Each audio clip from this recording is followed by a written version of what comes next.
এক কথায় জাস্ট অনবদ্য লেভেলের কিন্তু বস হয়েছে।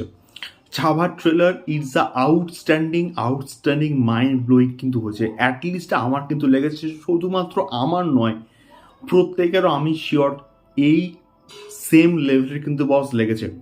সো হ্যালো গাইস, আমি Deep and welcome back to my channel Deep exclusive. So এখন আমি এই ভিডিওর মধ্যে কথা বলবো ভিকি কৌশলের আপকামিং প্রজেক্ট ছাভাকে নিয়ে, যা ট্রেলার কিন্তু আজকের কিছুক্ষণ আগে ড্রপ করা হয়েছে। তো কেমন লাগলো এই ট্রেলারটা?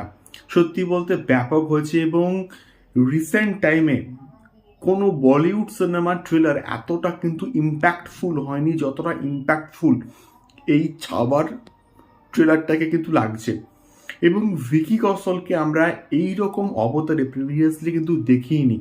একটা নেভার সিন অবতারে আমরা কিন্তু তাকে এখানে দেখতে পাচ্ছি।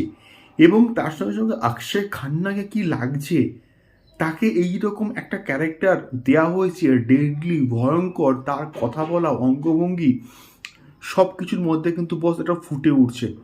এবং তার সঙ্গে সঙ্গে ম্যাডক ফিল্মস যেমন শ্রী ইউনিভার্সকে এমন একটা বিল্ড আপ দিয়েছে যাকে নিয়ে আমরা এক্সাইটেড, তেমনিভাবে কিন্তু এই পার্টিকুলার যে প্রজেক্টটা,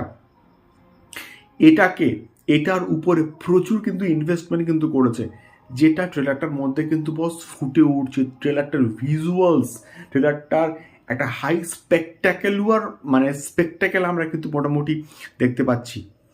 এবং তার সঙ্গে সঙ্গে ভিকি কৌশলের যখন গতকাল অনেকগুলো অবতার এসেছিল, অর্থাৎ তাকে অগ্নির সঙ্গে, বায়ুর সঙ্গে, জলের সঙ্গে কম্প্যারিজন করে কিন্তু পোস্টারকে নিয়ে আসা হয়েছিল, সেগুলো কিন্তু দারুণ ছিল।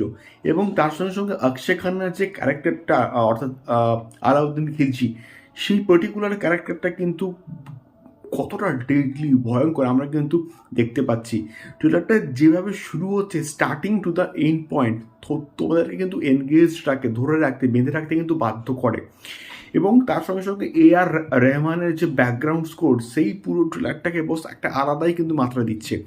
এবং যেভাবে অ্যাকশন সিকোয়েন্সেস গুলোকে ডিজাইন করা হয়েছে, মারাত্মক কিন্তু লাগছে। প্রচুর অ্যাকশনস থাকছে এবং পাওয়ার প্যাক ডায়লগস কিন্তু রয়েছে, যেটা ট্রেলারের মধ্যে কিন্তু আমরা শুনতেও পাচ্ছি, যেটা দেখতে বসে কিন্তু ভালো লাগছে। এবং এটা বড় পর্দায় দেখার মতন কিন্তু একটা সিনেমা হতে চলেছে।